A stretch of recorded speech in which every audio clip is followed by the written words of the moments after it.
నమస్తే అండి. మరొక వార్త తమిళనాడు పాలిటిక్స్కి సంబంధించి సర్క్యులేట్ చేస్తూ ఉన్నారు. రాజకీయాలతో ప్రస్తుతానికి దూరంగా ఉన్నటువంటి రజనీకాంత్ సీఎం అవబోతా ఉన్నాడు. తమిళనాడులో మరో బిగ్ ట్విస్ట్, తెరపైకి సీఎంగా అభ్యర్థిగా సూపర్ స్టార్ రజనీకాంత్. మనందరికీ తెలుసు, మొన్న ఓడిపోయిన తర్వాత రజనీకాంత్ స్టాలిన్ని ఎందుకు కలిసినాడు. సో స్టాలిన్కి అటుపక్క ఏఐడిఎంకేతో అంటే బీజేపీ పార్టీతో కూడా మంచి సత్సంబంధాలు ఉన్నాయి. ఇంకో పక్క స్టాలిన్తో కూడా సత్సంబంధాలు ఉన్నాయి. ఒక్కసారిగా సడన్గా ఎలక్షన్స్ ముందు కూడా కలవనటువంటి రజనీకాంత్ గారు స్టాలిన్ ఎందుకు కలుస్తున్నారు. సో అలాగే బీజేపీ పెద్దలతో కూడా మంచి ర్యాపో అయితే ఉందన్నమాట. ఇప్పుడు డిఎంకే సపోర్ట్తో రజనీకాంత్ను ముఖ్యమంత్రి చేసేందుకు సన్నాహాలు జరుగుతున్నాయా? అన్నా డిఎంకేతో కలిసి వస్తే రజనీకాంత్ తమిళనాడుకు కాబోయే సీఎమా? రహస్యంగా పావులు కదుపుతున్న డిఎంకే అధినేత స్టాలిన్ అని చెప్పేసి వార్తలు సర్క్యులేట్ అవుతున్నాయి. అసలు ఏ వార్త నమ్మాలో, ఏ వార్త నమ్మకూడదో, సోషల్ మీడియాలో అసలు ఏం జరుగుతుందో, తమిళ మీడియాలో ఏం రాస్తున్నారో, నేషనల్ మీడియా ఏ వార్త వస్తుందో కూడా అర్థం కానటువంటి పరిస్థితి.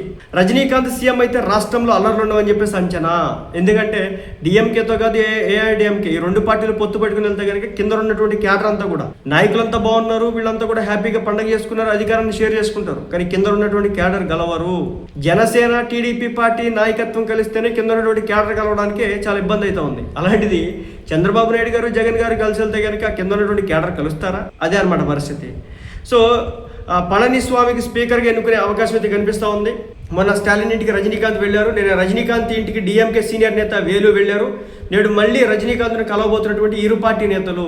సో రజనీకాంత్ ఇప్పుడు వీళ్ళ మధ్య సామరస్యపూర్వక వాతావరణం తీసుకొచ్చేసి వీళ్ళల్లో ఎవరైనా సీఎం చేయబోతున్నాడా, లేదంటే కనుక రజనీకాంత్ సీఎం అవబోతున్నాడు అనేది మరో 48 గంటల్లో తెలవబోతా ఉంది.